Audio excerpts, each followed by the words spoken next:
Sevgan insonlarga ko'proq qiyin deydi-da.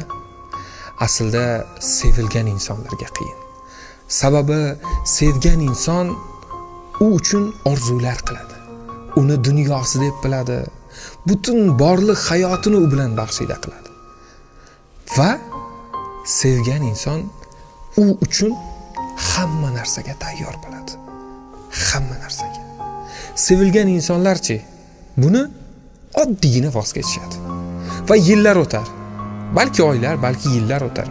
U ham kimnidir sevadi va shunda tushunib yetadi. Nimalarni yo'qotganini, kimni yo'qotganini, qanday orzularni yo'qotganini kech tushunib yetadi. Shuning uchun sevilgan insonlarga qiyin.